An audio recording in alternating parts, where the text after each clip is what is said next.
চেকের উল্লেখ আছে 30 টাকা।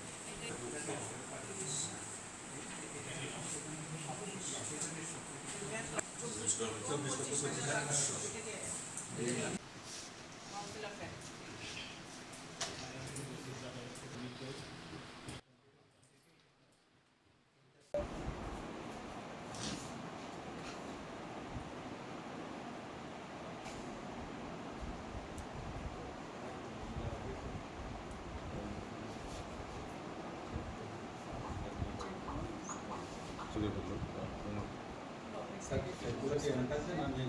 আপনারা যদি আগামী 7 তারিখের নির্বাচনে জনাব আমিনুল হক শামীম সাহেবকে জয়যুক্ত করেন, তিনি যদি ময়মনসিংহ 4 এর এমপি হয়ে বিজয়ীর বেশে আপনাদের মাঝে ফিরে আসেন, তাহলে আপনারা একটি বট গাছ পাবেন। আপনারা এখন চাইলেন, কিন্তু তিনি জয়ী হতে পারলেন না, কোনো লাভ নেই। আপনারা তাকে জয়ী করার জন্য যা যা প্রয়োজন প্রত্যেকের অবস্থান থেকে সেই কাজগুলো করেন। আগামী 4 তারিখে তিনি এই অঞ্চলে আসবেন, সেই 4 তারিখে ফুলটি ফুটিয়ে ফেলুন। আমরা এসেছি, আমরা আসি কিছুক্ষণের জন্য আপনাদের সঙ্গে কথা বলি, কিন্তু মূল কাজ আপনাদেরই করতে হবে। দুর্নীতি এবং স্বেচ্ছাচারিতার বিষয়ে অভিযোগ আছে। কি অভিযোগ আছে বিস্তারিত আমি জানি না, তবে এটুকু বলবো, আমি যতদিন অধ্যক্ষের দায়িত্ব পালন করেছি অত্যন্ত সততা নিষ্ঠা সঙ্গে আমি দায়িত্ব পালন করেছি। কোনো ধরনের দুর্নীতি স্বেচ্ছাচারিতার সঙ্গে জড়িত থাকিনি, নিয়মে থেকে নিয়মের মধ্য দিয়ে কাজ করেছি। হিসাব নিকাশের বিষয়টি বিধি মোতাবেক মীমাংসিত, এবং আমি এ থেকে মনে করি যে আমি নির্দোষ। যে অভিযোগ আমার বিরুদ্ধে আনিত হয়েছে সেগুলো উদ্দেশ্য প্রণোদিত, মিথ্যা, বানোয়াট এবং ভিত্তিহীন।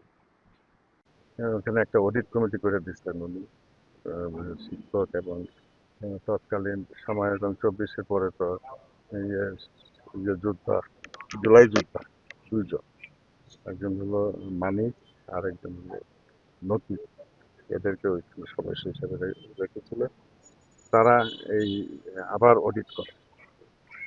অডিট করার পর এখানে কিছু টাকা পয়সার দল নিয়ে বিভিন্ন রকম সমস্যা, হিসাবের অসুবিধা, এগুলো দেখা যায়।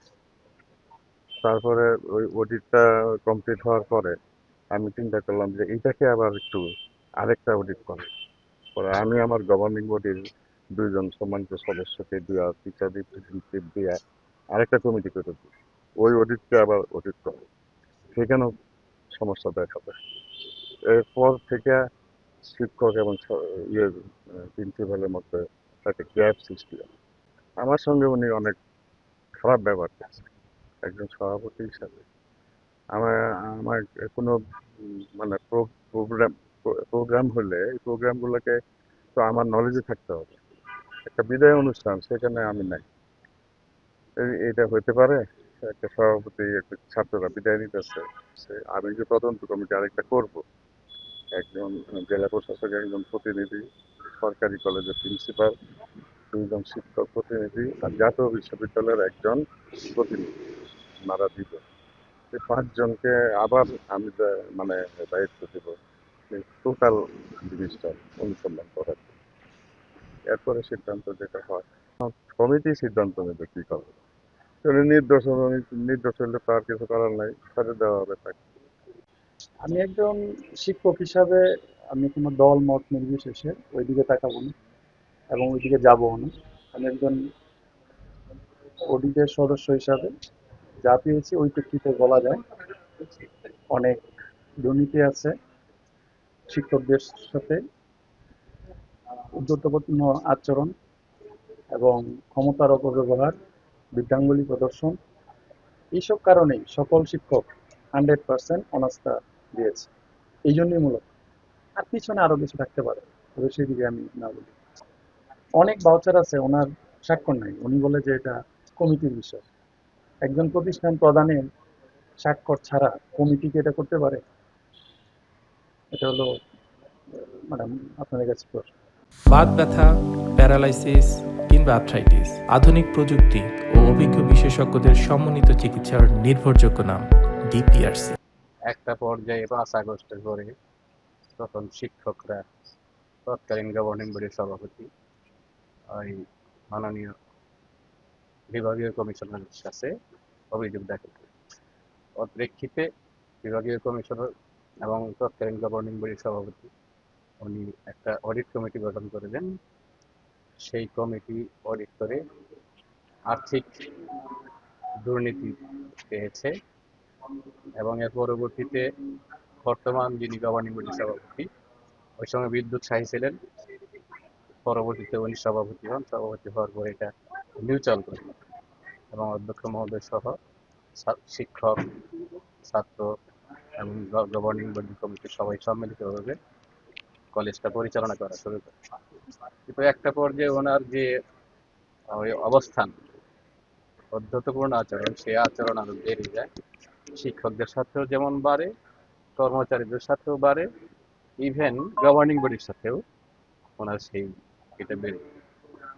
তারপরে এমন এক পর্যায়ে আসে যে পর্যায়ে এসে উনি গভর্নিং বডির সভাপতি মহোদয়ের সাথে সম্পর্ক ছেদ করেন। এর প্রেক্ষিতে পরবর্তীতে গভর্নিং বডি বারবার কি করে পর্যালোচনা করার সাথে মানে কিভাবে করা যায় সবকিছু মিলে পরবর্তীতে আর সেটা সমন্বয় হতে হয় না। যার প্রেক্ষিতে 5 তারিখে গভর্নিং বডি মিটিং ছিল, সেখানে অনেক আলোচনা করে তারপরে সেটাকে আবার 7 তারিখ পর্যন্ত বাড়িয়ে আবার সেই 7 তারিখ ওনাকে সাময়িক বহিষ্কার করেন। ছাত্র শিক্ষকের মধ্যে স্বস্তিদায়ক একটা পরিবেশ দেখতেছি এবং কলেজ নতুন করে যাতে আবার মানে সচল নয় অগ্রসর হতে পারে সেরকম একটা স্বতঃস্ফূর্ততা দেখতেছি সকলের মধ্যে। অনাস্থা দেওয়ার বিভিন্ন কারণ আছে। এটার মধ্যে প্রথমত ওনার আর্থিক দুর্নীতি আছে, যেগুলো বারবার প্রমাণিত হয়েছে। যে বিভাগীয় কমিশনারের কাছে আমরা প্রথম একটা অভিযোগ করেছিলাম, ওইখানেও এটা প্রমাণিত। এরপরে আমজাদ স্যারের নেতৃত্বে অথবা শেখ আমজাদ স্যারের নেতৃত্বে যে গভর্নিং বডি বর্তমানে রানিং আছে, সেটাতেও গভর্নিং বডি কর্তৃক কয়েকজন শিক্ষকদের নিয়ে একটা অডিট কমিটি গঠন করা হয়েছিল। ওই অডিট কমিটির মাধ্যমে প্রমাণিত হয়েছে যে ওনার আর্থিক দুর্নীতি আছে। এরপরে দেখা গেছে অধ্যক্ষ স্যারের আপত্তির কারণে পরবর্তী সময়ে আরেকটা রিভিউ কমিটি গঠন করা হয়েছে। ওই কমিটিতেও পর্যালোচনা কমিটি, ওই কমিটিতে দেখা গেছে যে অধ্যক্ষ স্যারের আর্থিক দুর্নীতি আছে। তদন্তের মধ্যে দিয়ে অসংখ্য ভুয়া ভাউচার পাওয়া গেছে, একক স্বাক্ষরে অসংখ্য ভাউচার পাওয়া গেছে। অনেক জায়গায় দেখা গেছে যে জায়গায় টাকাটা খরচ করার প্রয়োজন নাই ওই জায়গায় এবং ব্যাংকের একটা বড় জালিয়াতি আছে। আপনার এই যে মোবাইল ব্যাংকিং এর মাধ্যমে যে টাকাগুলা নেয়, সেই টাকাগুলা একটা লম্বা সময় ধরে করে থাকার পরে হলো আমাদের কলেজের সেন্ট্রাল অ্যাকাউন্টে জমা হয়। অথচ নিয়মটা হইলো ওই টাকাটা 3 দিনের মধ্যে কলেজের ফান্ডে, কলেজের যে সেন্ট্রাল অ্যাকাউন্ট সেই অ্যাকাউন্টে জমা হয়। কারণ এই টাকাটা যতদিন থাকে ততদিনই হলো এটার সুদ আছে আর কি। সেই জায়গায় কলেজের কিছু হচ্ছে এবং আপনার নিয়োগের একটা অসুবিধা ছিল, নিয়োগ বাণিজ্য আমরা দেখতে পাচ্ছি। ঠিক আছে, ওনার জন্য আসলে সাময়িক বহিষ্কার প্রাপ্য না, ওনাকে একেবারে পার্মানেন্টলি বহিষ্কার করতে হবে। আমার মনে হয় এইটা তার যে অপরাধ করছে তার অপরাধের শাস্তি পাওয়ার একটা প্রাথমিক ধাপ মাত্র। তাকে বহিষ্কার করতে হবে, স্থায়ীভাবে বহিষ্কার করতে হবে এবং সে যে এই অপরাধগুলো করছে সেই অপরাধগুলো করার জন্য ফৌজদারি আইনে তার বিরুদ্ধে মামলা করতে হবে এবং সেই মামলার মাধ্যমে সেইগুলার বিচার করতে হবে।